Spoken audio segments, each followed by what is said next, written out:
Mutinées de l'Elseneur par Jack London. Traduction de Paul Gruyer et Louis Postif. Édition Laurent Rombaldi. Chapitre 4. Lorsque j'entrai dans le grand salon, le contraste était impressionnant. Tout d'ailleurs sur l'Elseneur n'était que discordance déconcertante. Au lieu du pont dur et froid que je venais de quitter, mes pieds enfonçaient ici dans un moelleux tapis. Après la cabine étroite aux parois de fer où j'avais laissé le dément entre les mains de ces deux infirmiers, je me trouvais dans une pièce ample et somptueuse. Après la voix éraillée des hommes qui sonnait encore à mes oreilles et ces faces repoussantes boursouflées par l'abus d'alcool, j'avais devant moi, pour m'accueillir, une femme élégante aux traits fins et délicats, et qui était assise près d'une table de laque orientale sur laquelle était posé un délicieux service à thé en porcelaine de Chine. En ce lieu privilégié, tout était apaisement heureux. Le steward, au visage jaune, impassible, glissait à pas feutrés comme une ombre à peine perceptible, paraissant, puis disparaissant sans bruit, pour son service. La tension nerveuse que j'avais subie sur le pont ne pouvait cependant s'apaiser tout d'un coup, et Miss West, en me servant, se mit à rire de ma mine abasourdie. « À votre air, monsieur Pathurst, on dirait que vous venez de voir des choses extravagantes, » s'étonna-t-elle. « Le steward m'a dit tout à l'heure qu'un homme de l'équipage était tombé à la mer. C'est ça qui vous tarabuste? L'eau froide a dû le dégriser. » Cette indifférence moqueuse me fit sursauter. « L'homme en question, répondis-je, est un malheureux dément. Sa place n'est pas sur ce bateau. Il devrait être dans un hôpital. » À ce compte, il nous faudrait, répliqua la jeune fille, interner la moitié de l'équipage. Un morceau de sucre? Oui, merci. Mais le pauvre diable s'est gravement blessé. Il est couvert de sang. Sa vie est en danger. Miss West, en me passant la tasse, me regarda sérieusement de ses yeux gris perle. Puis, secouant la tête, elle éclata de rire. « Voyons, monsieur Pathurst, il ne faut pas vous frapper et entamer le voyage en vous laissant aller à trop de sensibilité. Jusqu'à nouvel ordre, il ne s'est rien passé d'extraordinaire. Il faut s'habituer à ces spectacles, et le plus tôt pour vous sera le mieux. Tout équipage marchand comporte plus ou moins de pareils numéros. Ne craignez rien d'ailleurs. Il n'en mourra pas. Vous pouvez faire confiance à M. Pike pour panser les blessures. Je n'ai jamais encore navigué avec lui, mais j'en ai beaucoup entendu parler. C'est un chirurgien émérite. Au cours de son dernier voyage, il a, paraît-il, pratiqué avec succès une amputation.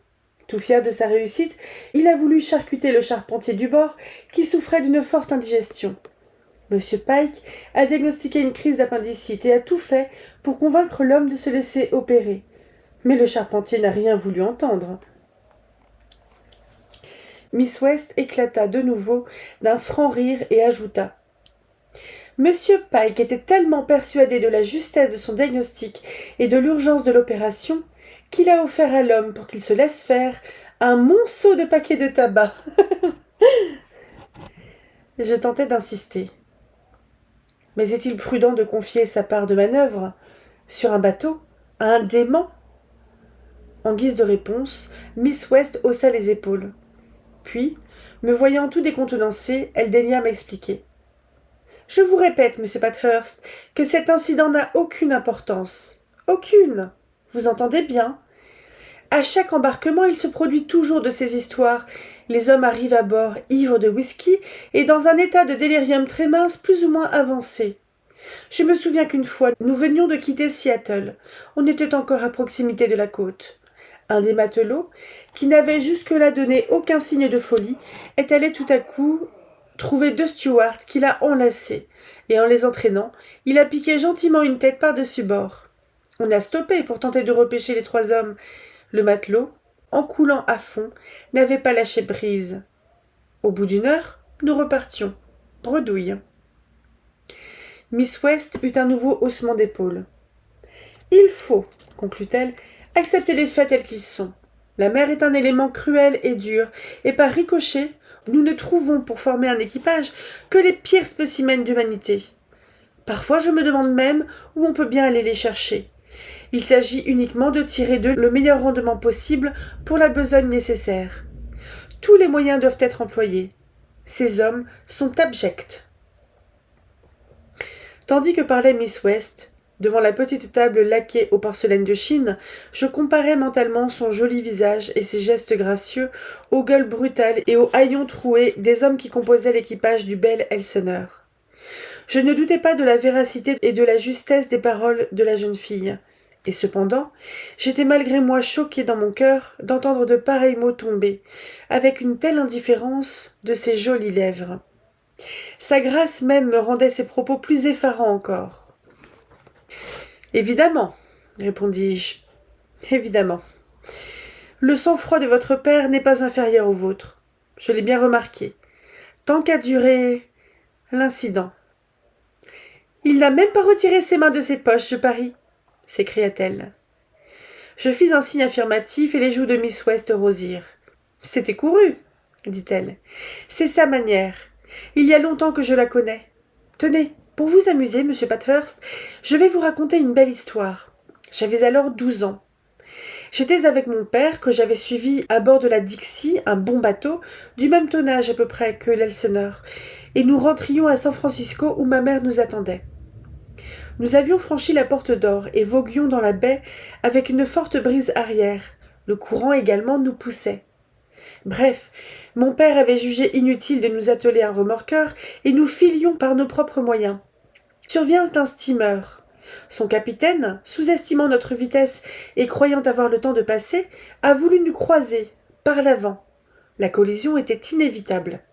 Mon père, qui prévoyait le coup, avait fait carguer tout ce qu'il pouvait de voiles, mais notre avant est entré dans le vapeur, comme dans du beurre, en plein milieu. Le steamer transportait plusieurs centaines de passagers, hommes, femmes et enfants. C'était effroyable. Mon père pourtant ne s'est pas affolé, et ses mains n'ont pas quitté ses poches. Il a envoyé le second à l'avant du bateau, afin d'organiser avec le reste de l'équipage le sauvetage de tout ce qui pouvait être sauvé. Les malheureux s'accrochaient, en grappe, à notre mât de Beaupré, d'où ils gagnaient de leur mieux le tillac et le pont de la Dixie. En même temps, avec une présence d'esprit merveilleuse, mon père ordonnait de mettre toute voile dehors. Et pourquoi? Je saisis mal. Pourquoi? Parce que mon père, voyant le steamer coupé en deux, avait compris dans la seconde même que l'avant de la Dixie qui s'était coincé dans le flanc de l'autre bateau l'empêchait seul de sombrer. Il s'agissait de l'y maintenir, en forçant de vitesse.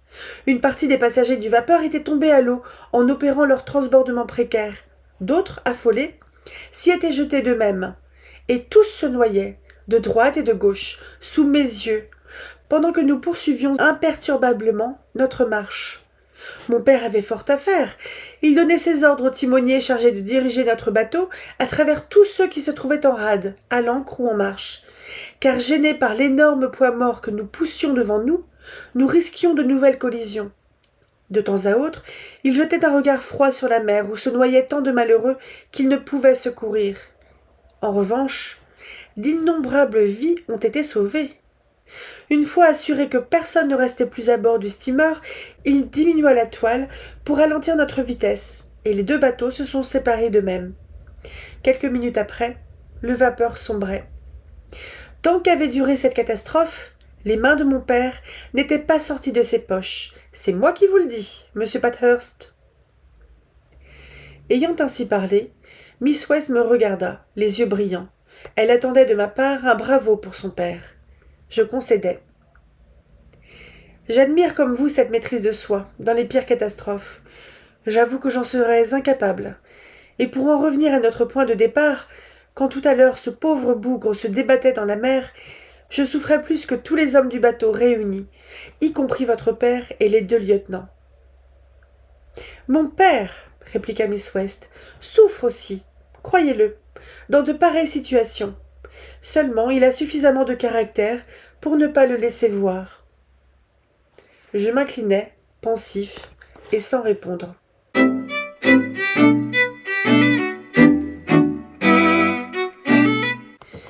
Chapitre 5. Quand je remontais sur le pont, un second remorqueur plus puissant, la Bretagne, arrivait vers nous. Son rôle était de nous faire traverser rapidement la baie de Chesapeake et de nous conduire jusqu'à la pleine mer. M'étant dirigé vers l'avant de l'Elseneur, je trouvai Sundry Byers qui, en pressant toujours tendrement son abdomen de ses 2 mains, s'occupait à déloger les hommes du poste d'équipage, où ils somnolaient pêle-mêle. Quelqu'un l'aidait dans cette difficile besogne. Je m'informai auprès de M. Pike, qui me répondit. « C'est Nancy, le second maître. » Il ajouta, d'un ton goguenard. « N'est-il pas charmant ?» Ce Nancy devait avoir dans les 30 ans, mais en paraissait beaucoup plus. Il ne lui restait plus une dent, et il semblait prêt à se casser au moindre mouvement. Ses yeux, couleur d'ardoise, étaient boueux, et sa figure, hâve et rasée, tirait sur le jaune citron. À voir ses épaules étroites, sa poitrine rentrée et ses joues creuses, on aurait dit qu'il était tuberculeux au dernier degré. À côté de lui, Sundry Byers semblait plein de vitalité. Et dire que ces 2 invertébrés étaient maîtres d'équipage, des maîtres d'équipage qui semblaient avoir une frousse intense des hommes qu'ils étaient censément tenus de diriger. J'en étais estomaqué. Et ces hommes eux-mêmes, qui m'apparaissaient maintenant dans leur ensemble, quels étaient-ils, grand Dieu? Jamais Gustave Doré n'aurait pu faire surgir de son imagination des personnages aussi infernaux. Ils ne marchaient pas. Ils raclaient le pont de leurs souliers, piétinant et titubant, d'ivresse ou de faiblesse à chaque pas. Ce qu'il fallait voir surtout, c'était leur trogne. Miss West ne m'avait pas menti en m'affirmant que tout l'équipage d'un voilier marchand comportait un nombre appréciable de fous et d'idiots. Leurs corps étaient difformes, leurs figures ravagées, et ils étaient presque tous d'une taille inférieure à la moyenne. Ceux qui étaient à peu près normaux et assez solidement plantés sur leurs pieds avaient en revanche le regard vide. Un grand diable, un Irlandais sans aucun doute, marmottait tout seul on ne sait quel chapelet d'insanité. Un évadé de Lilliput, courbé et déjeté, aux yeux bleus pâles, à la figure terriblement mauvaise, interpella O'Sullivan, l'Irlandais, et lui jeta une plaisanterie obscène. O'Sullivan ne parut pas entendre et continua son monologue. Un jeune balourd, gros et gras, était collé sur les talons du Lilliputien, en un curieux contraste. Il était lui-même suivi d'un squelette ambulant, semblable à une perche à gauler les noix. Et on se demandait comment ce qui restait de chair à ce phénomène pouvait encore lui tenir sur les os. Venait ensuite, dans ce défilé extravagant, une créature plus hideuse encore que celle qui l'avait précédée. Figurez-vous, un enfant plutôt qu'un homme, un enfant contrefait, dont le corps et le visage semblaient avoir, durant des milliers d'années, passé par toutes les tortures imaginables. Dans un masque de faune, devenu stupide à force de souffrance, luisaient comme 2 chandelles des yeux ardents et inquiets, qui paraissaient scruter autour d'eux tous les visages et tous les objets. Ses prunelles, extrêmement mobiles, étaient comme affolées par la présence d'un sphinx invisible, qui posait à l'avorton des énigmes menaçantes. De leur solution, semblait-il, dépendait la vie ou la mort du malheureux. Je sus plus tard la cause de cette expression insolite. L'avorton était sourd comme un pot. À la suite de l'explosion d'une chaudière, il avait le tympan crevé et le corps ravagé par des éclats de métal. M'étant à ce moment retourné, j'aperçus le steward monté lui aussi sur le pont, et qui, comme moi, jetait de loin un coup d'œil sur l'équipage. Sa figure d'asiatique intelligent et rusé était, comparée à toutes ces faces hideuses, un réconfort pour l'esprit. Et même Shorty, qui émergea alertement quelques minutes après du poste d'avant, me fut une détente morale. Ce n'était pourtant, malgré ses beaux yeux si expressifs, qu'un petit clown d'une moralité, je m'en aperçus plus tard, qui laissait fort à désirer. Monsieur Pike, qui passait par là, s'arrêta près de moi un instant et toisa rapidement l'étrange troupeau. Son expression correspondait assez bien à celle d'un marchand de bestiaux, visiblement dégoûté du cheptel qu'on lui livrait. Leurs mères, en les mettant au monde, les ont tous ratés plus ou moins, grommela-t-il. Plutôt plus que moins. Et le défilé invraisemblable continuait toujours. Vint ensuite un homme pâle, aux yeux perdus. Dès le premier coup d'œil, je compris qu'il s'adonnait à l'usage des stupéfiants. Puis un second, desséché comme un hareng sort dont il avait la couleur, avec des yeux ronds comme des pois et d'un vilain bleu. Enfin, un troisième, petit mais bien musclé, qui me parut à vue de nez, en dépit d'une boiterie marquée, un des spécimens les plus acceptables de la troupe. Mais le flair de M. Pike était, en cette matière, supérieur au mien. « Hé, toi !» aboya-t-il vers l'homme. « Écoute un peu !»« Oui, lieutenant, » répondit l'autre, en s'arrêtant aussitôt. « Ton nom ?» continua M. Pike, d'un ton rude et bourru qu'il ne quittait jamais, quand il s'adressait à l'un de ses subordonnés. « Charles Davis, lieutenant. »« Pourquoi marches-tu en clopinant ? Tu le fais exprès ?»« Je ne clopine pas, lieutenant, » répondit l'homme, d'un ton respectueux, en se redressant soudain. Et sur un signe du second, il s'éloigna allègrement, avec ce balancement rythmé les épaules de tous les gens de mer. « Celui-là est certainement du métier, » grogna M. Pike. « Mais aussi sûr que 2 et 2 font 4, il a une sale mentalité. » Le poste d'avant semblait s'être maintenant vidé, mais le second n'en était pas autrement persuadé. Il interpella vigoureusement les 2 maîtres d'équipage, appuyés tranquillement contre la lisse. « Alors, qu'est-ce que vous fichez là, à ne rien faire ? Vous dormez debout, ma parole. Vous croyez peut-être que vous êtes à bord pour faire une cure de repos ? Entrez là-dedans, et sortez-moi ce qui s'y trouve encore. » Sundry Byers pressa tendrement son abdomen et hésita, l'air ennuyé, tandis que Nancy, avec sa figure ravagée par une éternité de souffrance, se décidait à contre-cœur, telle une bête battue, à pénétrer dans le poste d'équipage. Alors, de l'intérieur, j'entendis un flot d'ignobles jurons et d'imprécations auxquels Nancy répondait, sur le mode conciliant, par des objurgations et exhortations variées. Je remarquai le sourire menaçant et farouche qui crispait le visage de M. Pike, et je m'attendais à voir sortir de leur trou Dieu sait quel type monstrueux et dégoûtant. Pas du tout. Physiquement, les 3 gaillards qui émergèrent de la porte étaient sans conteste le meilleur de la fournée. Je pensais que les traits de M. Pike allaient se détendre et qu'un vrai sourire manifesterait son contentement. Nouvelle erreur. Les yeux gris du second se plissèrent et le grognement coutumier monta à ses lèvres, plus accentué. On aurait dit celui d'un dogue prêt à mordre. Les 3 matelots étaient de taille à peu près normale et encore jeunes, de 25 à 30 ans. Ils portaient des vêtements grossiers, mais propres.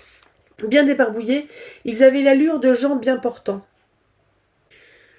Le regard était intelligent, mais assez inquiétant, comme chez tous les autres hommes de l'équipage. Souples et vifs, et vigoureux dans leurs mouvements, ils n'avaient manifestement pas crevé la faim avant de s'engager, en absorbant en verre d'alcool leur dernière paie et les avances qu'ils avaient reçues pour cet embarquement. Ces gens, qui sans en avoir l'air me dévisageaient, ainsi que M. Pike, d'un regard attentif et pénétrant, possédaient certainement la totale maîtrise de soi. D'où cela pouvait-il provenir ? Je n'allais pas tarder à l'apprendre. « Ton nom, toi !» aboya M. Pike, au premier du trio, qui était sans doute irlandais à cause de ses yeux, de sa mâchoire carrée et de la forme de sa lèvre supérieure. Les 3 hommes parurent se concerter le temps d'une seconde, par une sorte de télégraphie imperceptible et silencieuse, mais qui ne m'échappa point. Ils échangèrent un clignement d'yeux, un mouvement de tête insaisissable. Quand ils se furent transmis de l'un à l'autre le message secret, l'homme interpellé répondit. « Murphy. »« Dis, lieutenant » cracha M. Pike.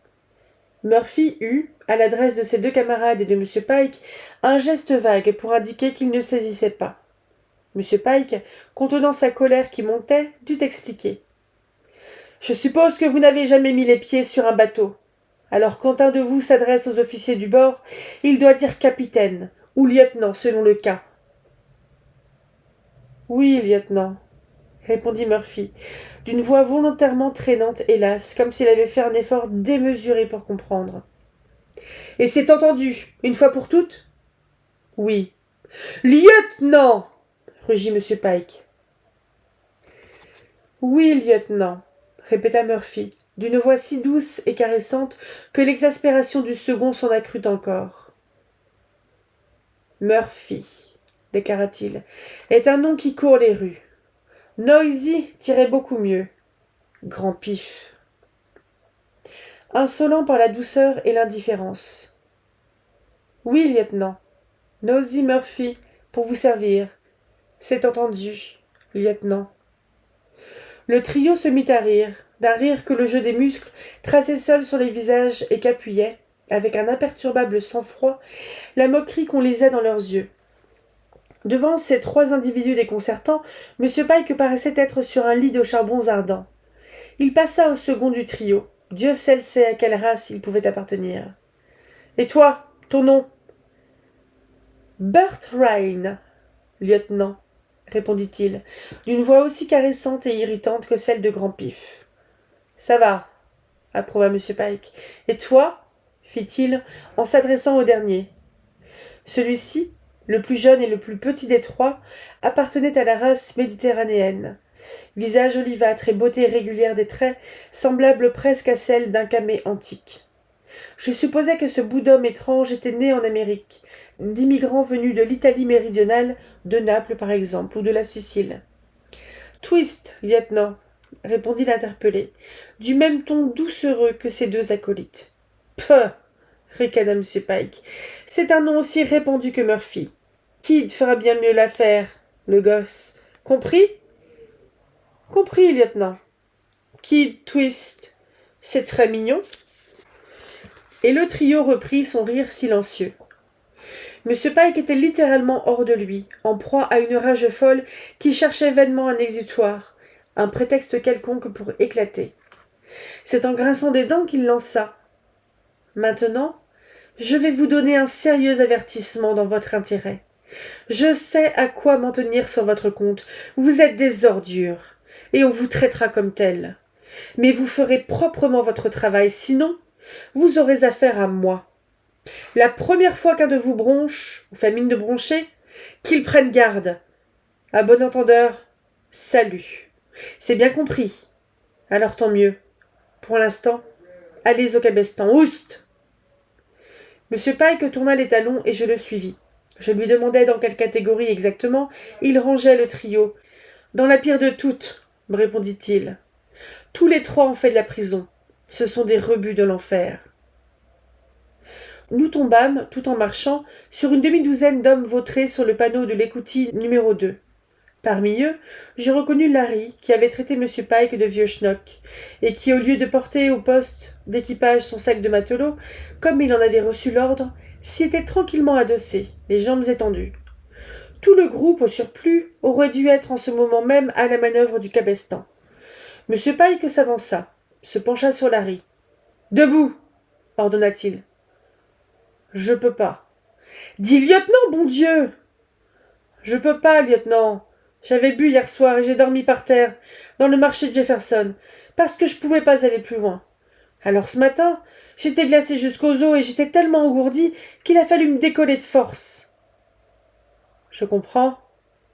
Tu étais ivre mort. » Larry eut un clignement d'yeux plaintif, assez semblable à celui d'un singe devant une trique. Il sentait, dans la personne du second, une menace peser sur lui. « Le vieux schnock, » poursuivit M. Pike, en parodiant la voix pitoyable de Larry, « va te montrer ce dont il est capable. » Et voici ce que je vis. Il faut vous rappeler ce que je vous ai dit des énormes battoirs qui servaient de main à M. Pike, avec des doigts d'une longueur et d'un calibre double de la mesure des miens, et de ses poignets massifs, de ses épaules et de ses bras. Du bout des doigts de sa main droite, M. Pike, d'une petite gifle sur le menton de Larry, le souleva en l'air comme une plume et le laissa retomber en travers de son sac de matelot. L'homme, qui était couché près de Larry, émit un grognement menaçant, et fit mine de se lever pour riposter. Mais à peine était-il sur ses pieds, en équilibre instable, que M. Pike, du revers de sa main, le frappa en pleine figure. Cette gifle claqua sèchement au milieu du silence. Pourtant, M. Pike ne semblait pas avoir fait d'effort apparent. On aurait dit qu'un bon gros ours s'était amusé à porter un coup de patte. Telle était la force naturelle et vraiment inouïe du second. Et il y avait derrière son geste un tel poids d'os et de muscles que l'homme s'abattit sur le côté, et du panneau de l'écoutille roula sur le pont. Sur ces entrefaites, O'Sullivan, le dément, qui déambulait sans but, s'avança en marmottant ses habituelles insanités. M. Pike, qui se tenait sur ses gardes, lança dans la direction du bredouillement suspect un « Qu'est-ce que c'est ?» tonitruant, comme un coup de revolver. Mais ayant reconnu le malheureux, il retint sa main qui était de nouveau prête à frapper.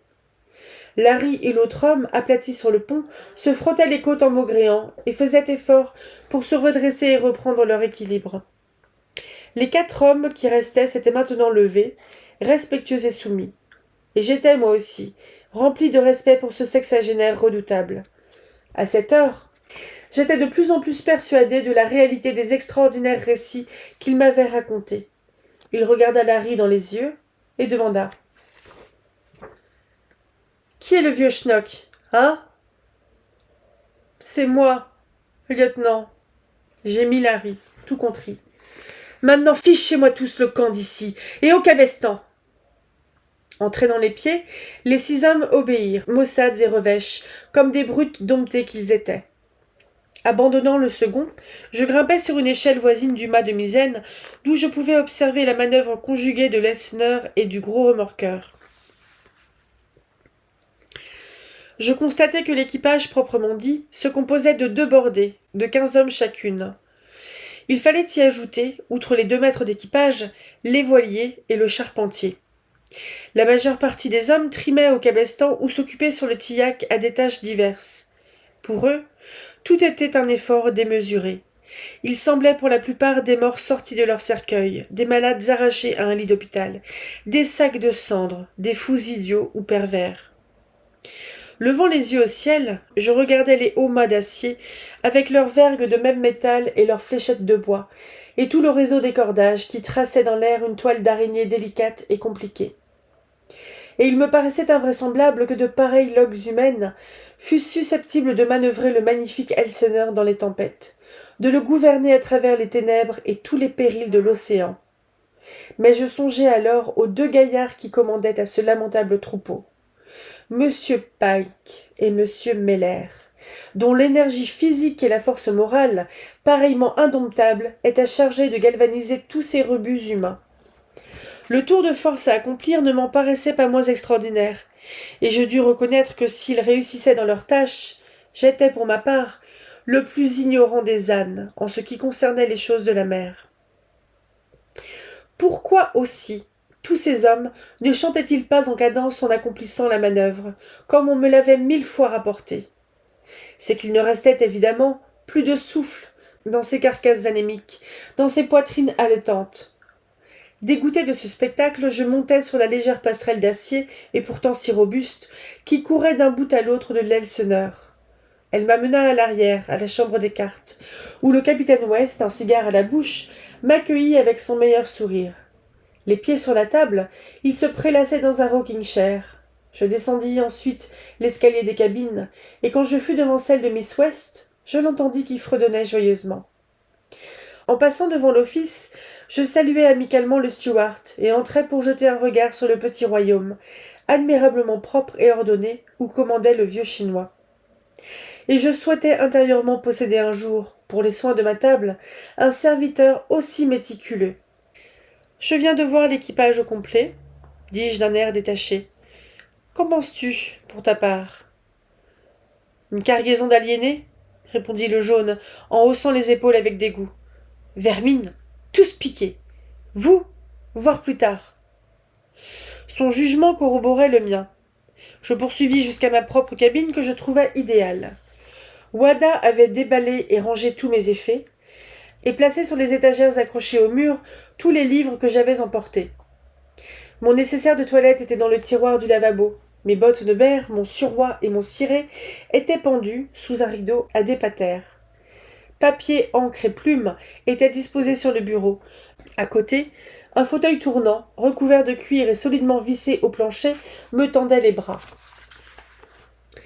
Mon pyjama et ma robe de chambre étaient étalés sur mon lit, au pied duquel mes pantoufles m'attendaient, à leur place coutumière. Ici, à l'arrière, tout était approprié aux besoins de l'homme le plus délicat. Là-haut, sur le pont et à l'avant, grouillait une faune de créatures de cauchemar. Étaient-ce des êtres humains? Non, plus exactement, des caricatures d'humanité auxquelles était confié le maniement de ce beau bateau, et sa sécurité, donc la mienne propre. Voilà qui était inouï, extravagant au-delà de tout. Malgré la solide admiration pour M. Pike et pour M. Meller, j'en avais des frissons dans le dos. Alors que je m'asseyais dans le fauteuil qui s'offrait et que voluptueusement je m'y renversais, après avoir pris en main le second volume de Salut et Adieu de George Moore, un vague pressentiment s'empara de moi. Je songeais que le voyage entamé pourrait bien finir dans un désastre. Mais confortablement installé dans mon fauteuil, j'eus tôt fait de chasser ces idées noires, à la vue réconfortante de cette vaste cabine, cette chambre plutôt, où je me prélassais béatement. Jamais, sur aucun paquebot, je n'avais joui de pareille commodité, et je songeais à tout l'arriéré de livres palpitants, négligés jusque-là, et que j'aurais le temps de dévorer pendant les semaines et les mois à venir. Je demandai pourtant à Wada s'il avait vu tout ou partie de l'équipage et ce qu'il en pensait. « Non, me répondit-il, moi, pas bouger d'ici. Mais le steward me dit, lui, n'avoir jamais navigué avec pareils hommes. Tous fous, tous mauvais, pas vrais marins. Beaucoup d'ennuis à attendre d'eux. Patience, on verra bien. Pas bête du tout, le Chinois. Avoir 55 ans et beaucoup servi sur mer. Puis, avec ses économies, acheter grosse affaire à San Francisco. Mais avoir eu des ennuis avec police. Contrebande d'opium très risqué. Heureusement avoir trouvé bon avocat et avoir évité la prison. Mais avocat, ça te fait payer très cher pour avoir beaucoup travaillé et lui avoir pris tout ce qu'il possédait. Maison, argent et tout. Alors, avoir repris son ancien métier. Bien payé sur ce bateau. 65 $ par mois. Pas content tout de même. Équipage trop mauvais. Détimbré. Des voleurs. Ça, très dangereux. Ayant peu après commandé à Wada d'ouvrir un des hublots pour aérer la pièce, j'entendis, le long de la coque du navire, le bruissement de l'eau que nous fendions. J'en conclus que la Bretagne s'était mise en route et nous entraînait à sa suite vers la pleine mer. Le temps d'un éclair, je songeais une dernière fois qu'il était temps encore d'abandonner l'aventure et de regagner Baltimore avec le gros remorqueur quand il filerait la remorque. Mais, par ma porte entrebâillée, j'entendis dans l'office un léger bruit de porcelaine. Le steward préparait le dîner. Un dîner sûrement exquis. Alors, je laissai marcher la destinée.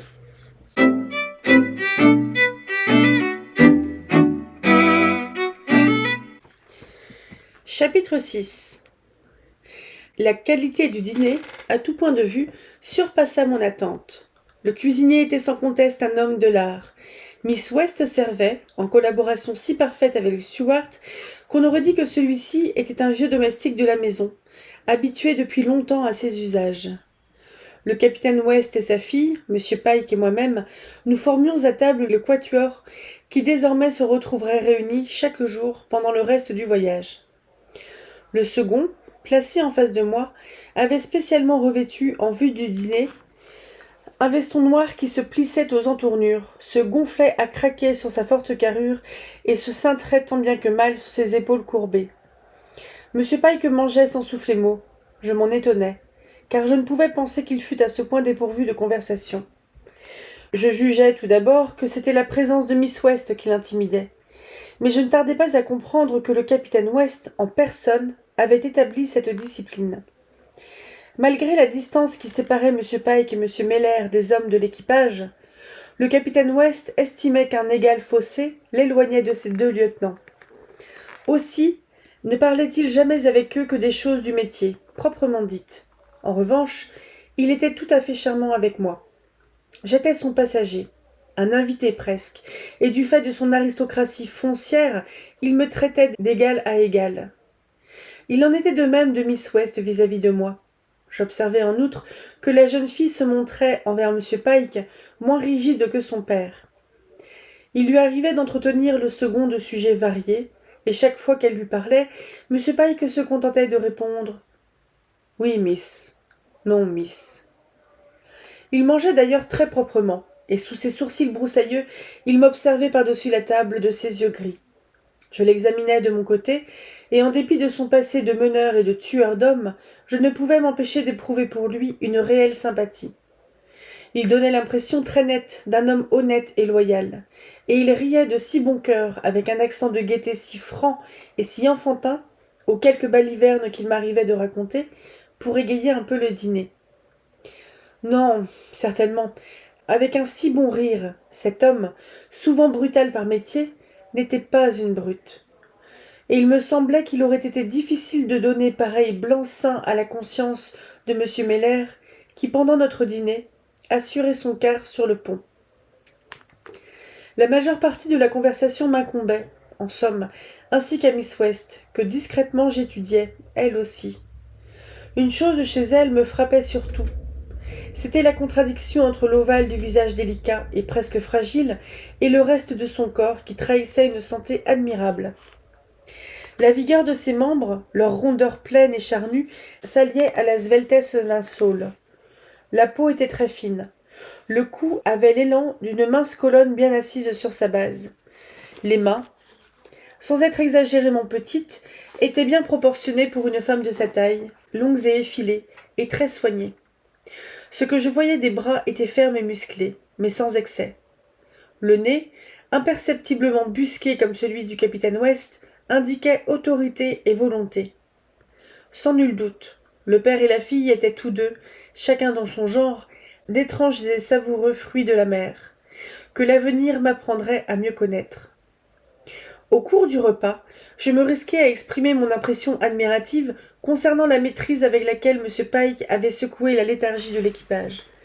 Et j'en vins à l'épisode de Larry, que le second, d'une simple gifle du bout des doigts, avait projeté en l'air comme une feuille morte. J'avouai naïvement que ce spectacle, tout nouveau pour moi, m'avait d'abord un peu choqué, mais que j'avais ensuite reconnu à un tel acte des circonstances atténuantes. M. Pike, en m'écoutant raconter avec force détail une affaire si banale pour lui, fronça les sourcils d'un air sévère, mais il me laissa aller jusqu'au bout de mon anecdote, sans m'interrompre. Quand j'eus terminé, il se fit un grand silence. Miss West, occupée à placer des tasses à café sous le percolateur en cuivre, n'en avait pas ralenti son importante opération. M. Pike, qui était en train de casser des noix, ne broncha pas davantage. Mais je vis un sourire amusé passer dans son regard. Le capitaine West me regardait en face, de ses yeux azurés, comme il aurait contemplé une planète éloignée de lui par des milliards d'années-lumière. Et moi, j'avais tout bonnement l'air d'un imbécile, je m'en rendais compte. Monsieur Pathurst, fit enfin le capitaine West avec sérénité. À bord, c'est une règle absolue de n'émettre aucune observation concernant la discipline. J'avalai ma salive, et pour m'excuser, je me hâtai d'ajouter.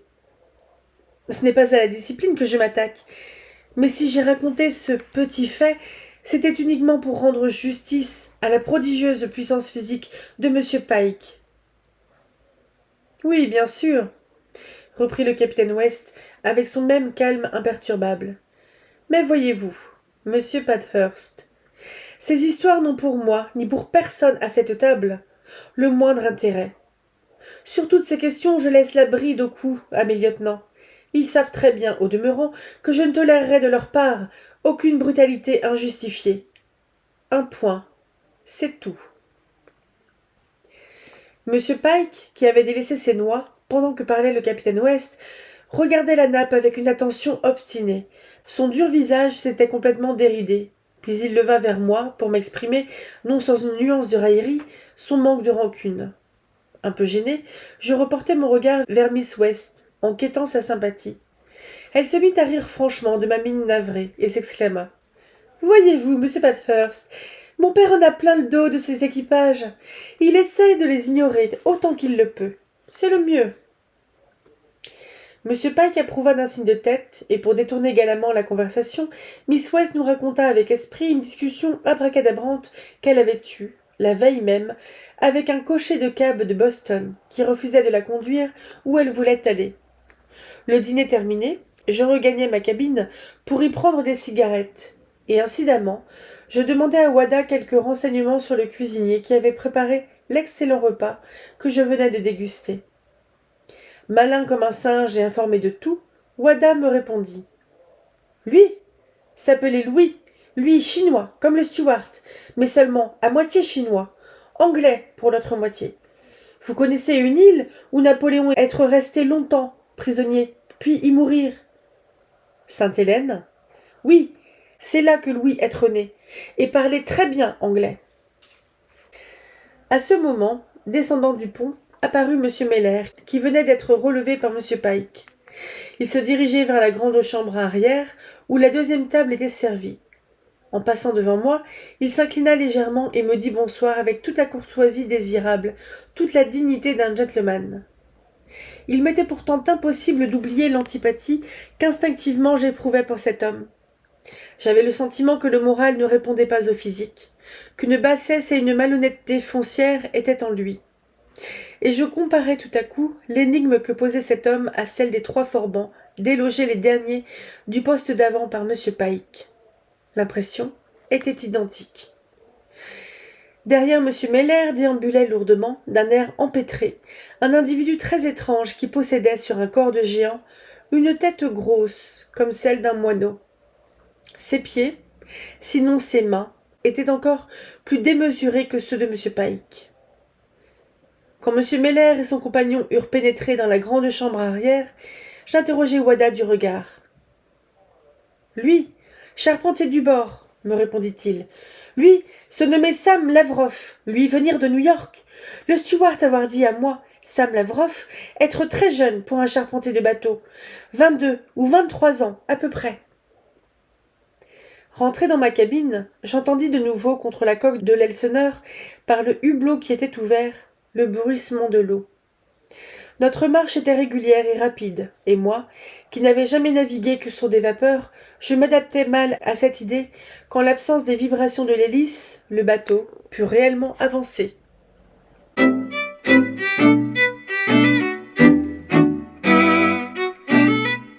Chapitre 7. Quand je remontais sur le pont, il était à peine 8 heures. Déjà, les étoiles scintillaient dans la nuit et à leur clarté je distinguais, au-dessus de ma tête, les forces sombres de la voilure qu'on augmentait peu à peu. Du moins, autant qu'un novice comme moi pouvait en juger. De confuses silhouettes d'hommes, alignés en longues files, halaient sur les cordages. Ils tiraient à la queue leu-leu, en piétinant sur place, d'un air revêche, dans un silence obstiné. Seule tonnait la voix de M. Pike. Il hurlait les ordres utiles, criait sans relâche « Oh, whis! Oh, whis !» et déversait sur toutes ces misérables têtes une grêle ininterrompue de jurons. M. Meller vint bientôt à la rescousse, et sa collaboration ne fut pas superflue. La presque totalité des hommes ignorait la manœuvre, et jusqu'au nom des cordages. À plusieurs reprises, je vis les 2 lieutenants obligés de mettre eux-mêmes la main à la pâte, car les pauvres bougres auxquels ils commandaient, ne sachant que faire exactement, s'arrêtaient, là et inertes, comme des chevaux embourbés. D'autres silhouettes se profilaient dans la mâture, et mieux instruites sans doute que les cloportes du pont, s'occupaient à déferler les voiles. « Vous voyez par vous-même, monsieur Pathurst, » me grogna M. Pike. « Est-ce que c'est la place du second d'être là, à tirer sur un filin ? Quelle misère ! Mais les maîtres d'équipage sont encore plus incapables que leurs hommes. » J'observais. J'avais toujours cru jusqu'ici que les matelots d'un voilier chantaient en halant. C'est l'habitude, en effet. Et si vous tenez à les entendre, j'en serais ravi. Parfait. Vous allez m'en dire des nouvelles. Vous, Nancy et Sandrew Byers, toujours à dormir? Audrice du perroquet, poussez-nous une jolie chanson. Je vis, pour toute réponse, Sundry Byers presser muettement sur son ventre de ses 2 mains, tandis que Nancy claquait la langue pour se mettre en train. Nancy commença d'un ton morne. « Allons, allons tuer Paddy, et nous lui prendrons ses bottes. » Cette chanson, que son auteur avait voulu gaie et entraînante, devenait dans sa bouche une plainte inharmonique et lamentable, qui résonnait comme un glas. « Assez! Assez !» rugit M. Pike, tout en arrachant des mains d'un homme une corde qu'il halait par erreur. « On n'est pas à un enterrement. À ton tour, Sandrew Byers, sors-nous de ton gosier ce qui s'y trouvera de mieux. »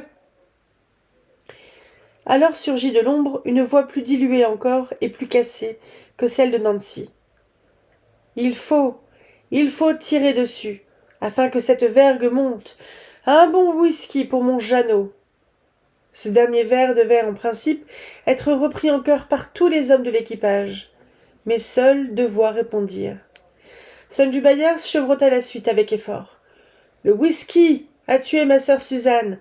Le whisky Il s'arrêta, car il manquait de souffle. Et ce fut M. Pike qui, en levant la drisse des mains tremblantes de Sir Byers, continua le chant d'une voix sonore, avec un mordant endiablé.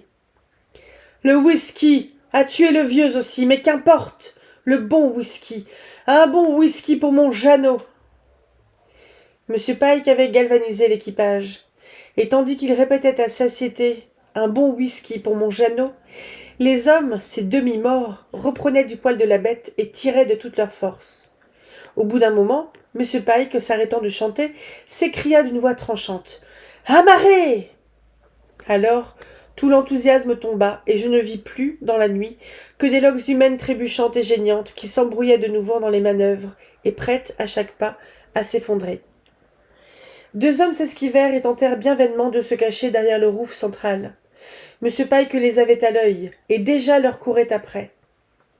J'entendis claquer des gifles, et quelques instants après, les deux tirs au flanc reparaissaient suivis du second, qui leur lavait vertement la tête, en les menaçant des pires châtiments s'ils renouvelaient leur escapade. Ce spectacle démoralisant m'avait bouleversé, et je retournai vers l'arrière, où je trouvai sur la dunette le capitaine West, qui faisait paisiblement les 100 pas. Derrière lui, une des larves que j'avais vues au cours de la journée, celle-ci était particulièrement petite et chétive, tenait la roue du gouvernail, bardée et cloutée de cuivre, qui semblait l'écraser de sa masse. À la lueur de la lampe de l'habitacle, je voyais briller les yeux bleus de l'avorton dans cette figure spectrale, décrépite et fanée. Il s'appelait Andy Fay, et prétendait avoir 63 ans. Il en comptait davantage, j'en suis persuadée. J'étais triste et mélancolique. 6 mois de voyage, dans de semblables conditions. Si, dégoûté par l'ambiance éprouvante qui m'enveloppait, je reportais ma pensée vers Miss West, le seul être à bord qui fût réellement susceptible de me comprendre, je m'irritais de la voir aussi sereine devant tout ce qui m'exaspérait ou me choquait. Avec mes 30 ans et mon spleen précoce qui avait pour moi décidé de ce voyage, je n'étais en face d'elle, et du sang rouge qui brûlait dans ses veines, qu'un névrosé, un être inférieur digne de mépris. J'en étais vexé et honteux. Et si malgré tout, dans les longs tête-à-tête de cette interminable traversée qui commençait à peine, elle arrivait à s'intéresser à moi, à se tourner plus intimement vers le seul homme qui fût à bord, en dehors de son père, du même niveau social, car c'est la loi implacable de la nature, que le tournesol vire vers le soleil, que la vigne étende ses vrilles vers l'arbre auquel elle peut s'accrocher. L'éternel roman de l'amour que j'avais cru fuir sur ce navire. Allait-il recommencer avec ses désirs, ses préoccupations et les inévitables ennuis qui en résultent? N'y a-t-il donc ici-bas aucun moyen d'échapper à l'emprise de la femme vers qui l'homme, où qu'il soit, ramène toujours sa pensée, comme le sauvage, dans la sombre vallée où il est terré, retourne inlassablement à ses démons et à ses dieux. Voilà ce à quoi je songeais, ce que je rabâchais 1000 fois dans mon esprit, tandis qu'appuyé sur le bastingage, je sentais le vent de la mer me fouetter le visage. Tantôt je regardais au-dessous de moi bondir les vagues écumeuses, et tantôt je levais les yeux vers les étoiles où se profilait la fine et puissante mâture de l'Elseneur. Par moments j'entendais, à l'avant, la voix tonnante de M. Pike, qui houspillait son troupeau de brutes et continuait sans trêve à donner ses ordres. « Hé, là! À la vergue du grand hunier! Ne coupe pas cette garcette, abruti, ou je te casse la figure! Allons, grouillez-vous, fils de famille manqué !» Je regagnai l'escalier des cabines et le descendis. Miss West faisait des gammes sur son piano.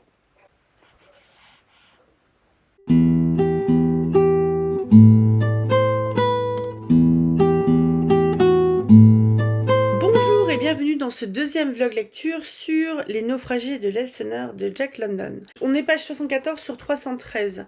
Ce qui veut dire que là, on a lu une vingtaine de pages. On est passé de la page 46 à la page 74 en gros. Ouais, donc celui de la semaine dernière devait être un peu plus long parce qu'il y avait la préface avec. Mais grosso modo, je vais lire à peu près 20 pages par 20 pages. J'ai calculé, ça va faire à peu près 11 semaines en plus de celle-ci.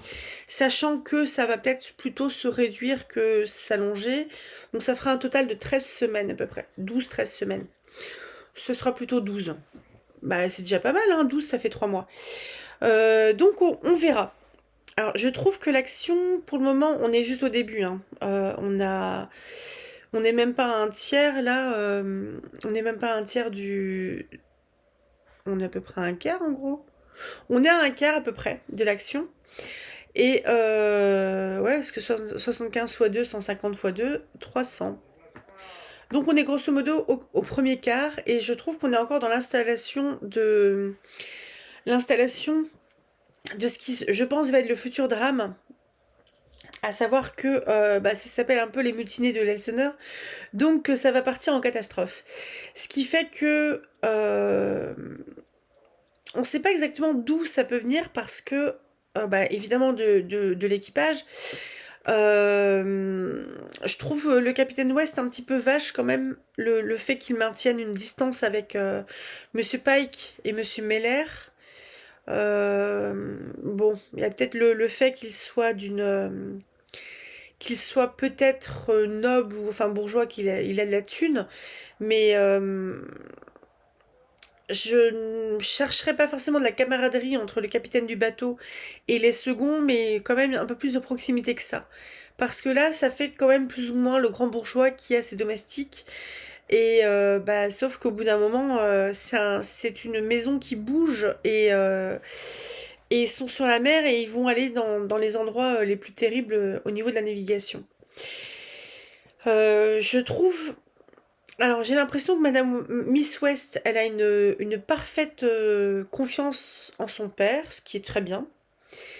Elle est assez rassurante envers Monsieur Pathurst, mais je me demande en fait ce qu'il fout là, Monsieur Pathurst. Il fait quand même décalé. Bon, il y a eu une petite maladresse quand il parlait un peu de la violence que Monsieur Pike avait fait subir. C'est juste des gifles entre guillemets, mais il a quand même un équipage qui ne tient pas la route. Et cet équipage qui ne tient pas la route, il est supposé tenir la route, parce que sinon tout le monde est en danger. Parce que le bateau doit continuer, parce qu'il y a un certain nombre de vivres prévus pour un certain nombre de jours, pour un certain nombre de membres d'équipage. Donc au bout d'un moment, on va peut-être éviter la famine, parce que c'est pas terrible. Surtout la famine sur des mers démontées, sans la possibilité d'aller se mettre à l'abri ou se ravitailler. C'est dangereux, en gros. Donc là, ça insiste quand même bien sur le danger. Donc pour ceux qui savent pas trop, là, il y a quand même pas mal de foreshadowing.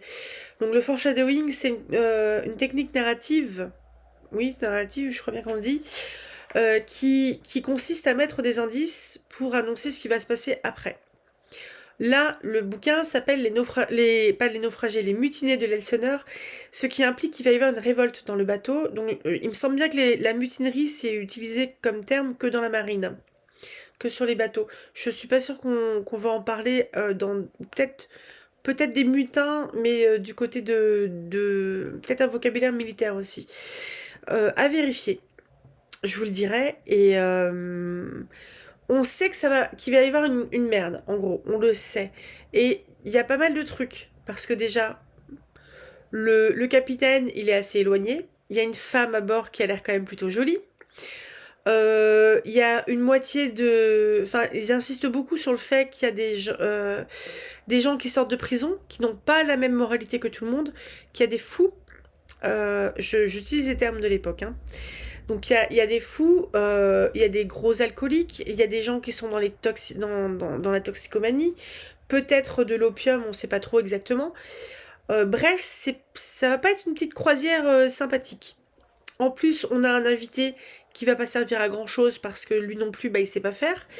Et cet équipage est surtout aussi inexpérimenté, et n'a pas l'air de franchement respecter Monsieur Pike, qui doit se faire respecter à grands coups de tartine. Ça se faisait à l'époque. Bon, aujourd'hui, chez les militaires, en fait, je pense que ils auraient des gars comme ça, ils auraient des gars comme ça, ils les feraient dégager. Ils les prendraient pas. Parce que si c'est des gens qui ne vont pas répondre à la hiérarchie, respecter la hiérarchie, la chaîne d'ordre, etc. et faire ce qu'on leur demande, sachant que c'est des gens qui savent pas faire, en gros ça sert à rien. Évidemment ça va être une catastrophe, évidemment. Donc c'est un peu mal barré. Alors bon, le narrateur franchement, il est quand même, je l'aime pas très très beaucoup. Il n'y a pas l'excuse non plus d'être, comment dire, d'être en déprime. Il a le spleen comme il le dit. Mais cette partie-là, et si malgré tout, dans les longs tête-à-tête de cette interminable traversée qui commençait à peine, elle, donc Miss West, arrivait à s'intéresser à moi, à se tourner plus intimement vers le seul homme qui fut à bord, en dehors de son père, du même niveau social. Pensez bien que les autres gars, là, dans quelques semaines, quand ils auront de très fortes envies, s'ils voient que ça fleurtouille, car c'est la loi implacable de la nature que le tournesol vire vers le soleil, que la vigne étende ses vrilles vers l'arbre auquel elle peut s'accrocher. L'homme fort, vous comprenez. L'éternel roman de l'amour que j'avais cru fuir sur ce navire, allait-il recommencer avec ses désirs, ses préoccupations et les inévitables ennuis qui en résultent? N'y a-t-il donc ici-bas aucun moyen d'échapper à l'emprise de la femme? De la femme vers qui l'homme, où qu'il soit, ramène toujours sa pensée, comme le sauvage, dans la sombre vallée où il est terré, retourne inlassablement à ses démons et à ses dieux. Bref, ça va fleurtouiller très fort, et j'ai pas senti spécialement que Miss West a l'air intéressée par Monsieur Pathurst. Parce que déjà, elle l'a remis à sa place. Elle lui rappelle que papa il sait faire et que lui non. Et lui il essaye de faire la conversation, mais en gros, j'ai l'impression qu'il se fait plus passer pour un imbécile en fait qu'autre chose. Et j'ai l'impression aussi que du côté de Monsieur Pike, il essaye d'attirer la sympathie de Monsieur Pathurst. Mais Monsieur Pathurst, pour moi, il va avoir aucune influence sur sur Monsieur West, sur Capitaine West. Donc c'est assez bizarre. Puis cette espèce de... Je le sens pas du tout, le Capitaine West. Parce que cette espèce de repas qui est peut-être imposé à Monsieur Pike, où Monsieur Pike ne doit surtout pas trop ouvrir la bouche et dit juste oui monsieur, non monsieur... C'est vous venez à notre table parce que c'est ce qu'il faut faire, mais surtout la ramenez pas trop. Ça fait pas terrible. Ça, il a pas forcément sa place de second, il a plus sa place de subalterne là-dedans, et c'est pas terrible du tout. Et enfin, ouais, je suis vraiment très sceptique sur ce drôle d'équipage. J'ai un peu peur pour Miss West parce que si ça part vraiment en vrille avec l'équipage qu'ils ont l'air d'avoir, ils vont finir à 3-4 sur le bateau en fait. Ça fait un peu peur. Ça fait un peu peur, je me demande un peu ce qui risque de se passer. Les mutinées de l'Elseneur, rappelons-le. Donc je sais pas. En plus, en feuilletant le truc, je me suis fait spoiler un truc. C'est pas grave. Je ne vous dirai rien, vous ne saurez pas. Mais bref, je sais quelque chose. Donc ça, moi je suis assez sceptique sur la sécurité. Autant de Miss West que de Monsieur Pathurst. Donc je sais pas. Ah, on va voir. On va voir. Je vais m'arrêter là. Donc normalement on est parti pour encore 10 ou 11 semaines. Je vais essayer de faire en sorte que ce soit un poil plus rapide. Mercredi prochain, je sais pas encore quelle vidéo ça sera. Peut-être une seconde vidéo de ces bouquins où je présente des bouquins dont je me débarrasse, que j'ai déjà lus et que je ne veux pas relire. Sinon, je sais pas trop encore comme je fais en avance. Donc on se retrouve mercredi pour une vidéo sur des lectures. Samedi prochain sur, je crois, 6 contes du jour et de la nuit de Maupassant, mais ce sont des contes qui sont plus courts. Donc ça va être... Enfin, c'est vraiment des contes qui vont faire juste quelques pages. J'ai mieux aimé d'ailleurs ce que j'ai lu hier de Maupassant que les premiers. Les premiers, je les trouvais sexistes, mais bon, c'est l'époque. Hein. J'ai pas arrêté de dire pendant le vlog lecture, 140 ans se sont passés. Et donc on se retrouve pour à peu près les 20 prochaines pages des Mutinées de Elseneur dimanche prochain. Je vous souhaite un très bon dimanche. Portez-vous bien, commencez à vous couvrir parce qu'on va commencer à être bien dans le mois d'octobre là. Et faites plein de bonbons, c'est bientôt Halloween. Salut!